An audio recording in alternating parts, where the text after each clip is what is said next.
talk about the UFC. Obviously, you just saw the main event between Michael Bisping and Kelvin Gastelum in UFC Shanghai. What did you think of it? I know you had some strong opinions on Michael even taking the fight. Yeah, I shot John Anik a message when the fight was announced. So I know there's a couple people that have already. I mean, Rogan already came out and said some of the same stuff, which I'm grateful that he did. But I told Anik the minute that was made that was an awful decision. And I understand where Mike's coming from, right? I mean, if I poke Mike in the chest right now, we'd fight right away. I mean, he's a true fighter. It's in his blood, and he's been one of the best fighters and characters for the UFC in the last decade. But this was an awful decision to allow him to fight. He was rocked badly against Georges St. Pierre. He wasn't just choked out. The human brain does not recover that fast. And I fear decisions like this moving forward in the sport are going to cause a litany of problems. And we're going to see it soon. I mean, it's already happening and we don't realize it. But when you talk to other retired fighters, you can see the onset of CTE. It doesn't just exist in the NFL. You can see the onsets of brain damage, guys who are slurring the words. We've seen it in boxing for years, and we just ignore it in combat sports. Our sport has evolved technically. The production's evolved so much. It looks so much better. The athletes are so much better, but we're still stuck. It's like we're prehistoric when we look at head injuries and concussions and have regulations around that. Fighters don't just get hit in the head the evening of their fight when you watch them on TV. You're getting hit in the head almost daily. From the way that we train and prepare to how quickly we schedule back-to-back fights is a really, really awful idea. And we need to have people, whether it's coaches, it's managers, it's agents that protect these fighters from themselves. But the commission is not going to be the people we depend on for that. They're just not there yet. Specifically outside of Vegas and California, they're nowhere close.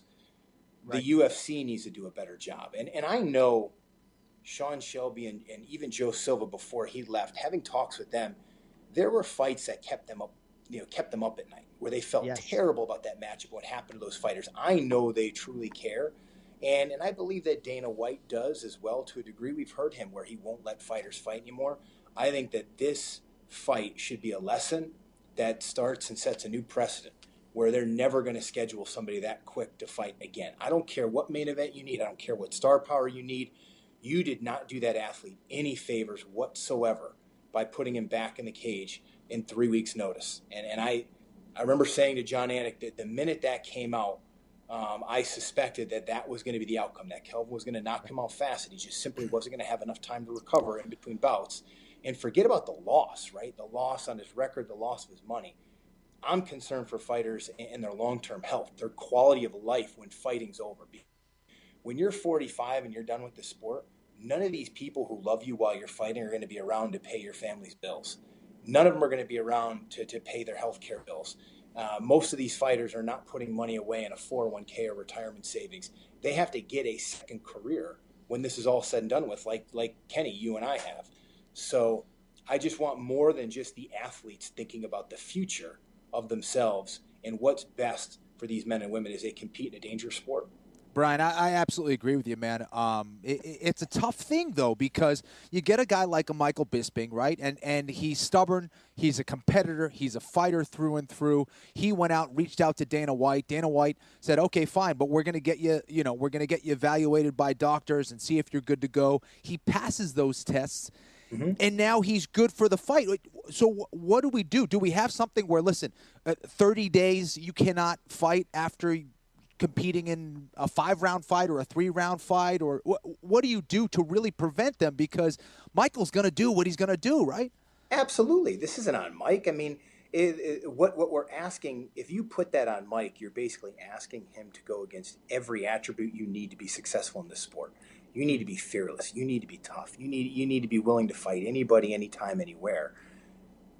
We have to protect them. The sport, the officials, the promotions have to protect them. I wouldn't say 30 days. I'd say 2 months, to be quite honest with you.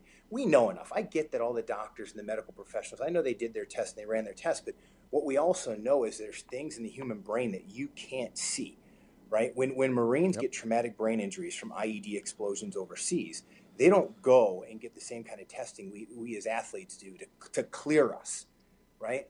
they're done for a significant amount of time, and then they're medically retired, and they go through significant testing. There are certain things about brain imaging that we just can't see until you pull the brain out of the skull when somebody passes away. Yeah, we still don't know enough yet, right? Yeah. No, and we know very well that when a guy gets knocked down or knocked out, that 3 weeks later they're going to be easier to get knocked out. Yep. Right. We know enough that I think we could set a standard going forward, and we can do better by these athletes in the future. I'm not sitting here saying and criticizing everybody for what's already happened, but I hope that this could be a great lesson learned for what happens in the future. We know enough now where there's been enough NFL athletes who have shot themselves in the chest to preserve their brains because of the voices they're hearing and the craziness that happens, that we need to protect ourselves. Yeah. And it's very difficult to put that on the athlete's shoulders because we know what choice they're going to make every time because that's how they're built. That's what's in their blood. They wouldn't fight inside a locked octagon if they didn't have that mentality. Brian Stann with us here on the Anakin Florian podcast. And we said earlier, it's asking a lot of these wives and coaches, right? I'm looking at the two of you guys, like just imagining like, you know, a wife or a coach telling you guys that you couldn't compete when you wanted to. I mean, it's a very short conversation. Both of you guys would sign the contract and you would fight. But I think Kenny maybe hit on something that if you just have a blanket policy, and I know maybe promotionally they wouldn't like it, but you can't fight 30 days after a fight. You've had some sort of training camp on the front end, and even if it hasn't been an exhaustive training camp, maybe it's a short notice fight in which you had to cut a bunch of weight. I think unless you're competing maybe up a weight class, you can't fight twice in 30 days. I don't know. I just think you've got to put some policies in place or you're going to have athletes doing this. That's the easiest way to do it.